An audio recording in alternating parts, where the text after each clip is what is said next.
Hi, my name is Wendy, and as well as playing with the daisy chains and singing, I maintain and make some of our dresses. So I made a batch of dresses for the girls, the musical note ones, the black and white ones, and they were all made on this vintage Singer sewing machine. Now you can find out a lot about a vintage machine. I picked mine up, just bought it online and did some research, and I found out that it was made in Elizabethport in New Jersey, and it was made in 1922. So we're only 2 years away from its big 100th birthday. Exciting times. So they're quite simple in what they do. They only do a straight stitch, nothing fancy, but they are quiet, they are relaxing. You can do it in the middle of a field if you want to, because they don't need electricity. It's a hand crank machine. So here you can see the hand crank.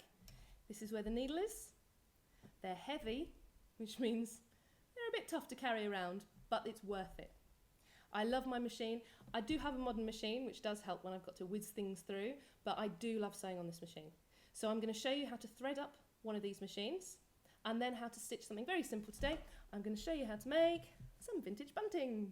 Okay, so this is how we thread up the machine. First of all, here we have our shuttle, so we need to make sure that that's definitely threaded in. This is known as a bullet bobbin, because it's the same size and shape as a bullet. So, now this needs to make sure it goes down the tiny little slit in the metalwork. I'm just going to pull it down like that, and pull it all the way to the point. I'm just going to hold the end to make sure it stays in. Then when I pull it back up, you should be able to see it has now hooked itself underneath this little curved bit of metal here. It is now here. Pop our bobbin on the top here. Okay, there is a small hook here. So you can see there's a hook here. So we've threaded through that. Next step is we come around in front of the machine and we put it through these tension discs here. There's a little piece of metal here and then a little hook. It needs to go above the metal and then under the hook. Then from there we're going to go through this arm here, then down through this little one here. There you just find your way through it the correct way. Okay. So there's one more hook to go through, which is just here, which holds the thread in place. Like that. And then we pop it through the needle.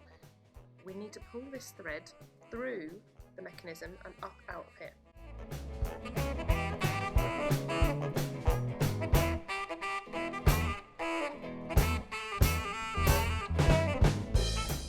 So what we're going to be doing today is sewing this little triangle.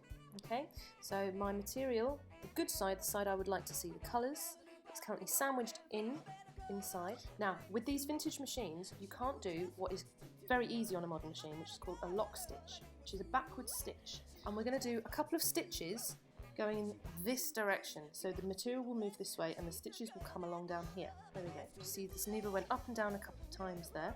So there's a couple of stitches in. Now I've stopped with the needle down. That's very important because now I can lift the presser foot like that, which allows me to move the fabric, spin it round without actually losing where my stitch is in the work. And then I'm going to stitch all the way down to the point of my little triangle. Yes, indeed, but boy, you don't know what she's doing. Tutti frutti, oh there.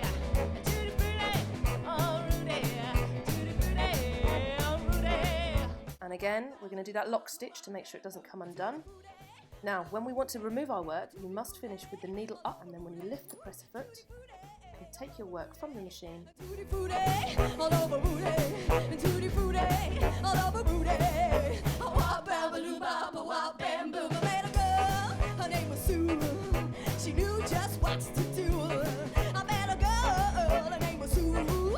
She knew just what to do. And in true Blue Peter fashion, here's one I pinned earlier, and here's one I've already ironed. You can see how nice and sharp those edges are. So the final step in creating our bunting is to actually stitch our little triangles onto the binding, which is this piece of white material that's running along the top. Now, in preparation for popping the last flag on here, I've actually already measured and I've popped a pin in at the 4 centimetre mark. And what it does is it goes in between as we fold down this binding.